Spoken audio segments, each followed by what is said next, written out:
দেখেন কতটা দ্রুত গতিতে গাড়ি চালিয়ে যাচ্ছে তারা। আরে অবস্থা খারাপ, 4 লেনে নারায়ণগঞ্জের লাইনে 4টা লেন করছে গাড়ি, অথচ গাড়ি দেখেন কতটা স্পিডের গাড়ি, কত প্রতিযোগিতা।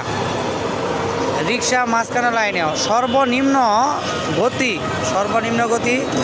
মাঝখানে 2টা লেনের সর্বনিম্ন গতি আপনার 80 থেকে 90 টান প্রত্যেকটা গাড়ির।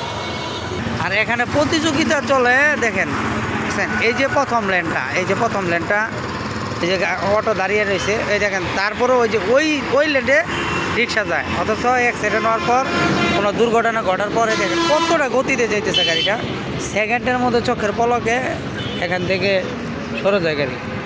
মানে তারপরেও মানুষ বোঝে না, এই ছোটো বাইক বা গাড়ি, ওই যে রিক্সা, এই মাঝখানের এই যে দেখেন মাঝখানের লেন্থের ভিতরে তারা পার্কিং করতেছে।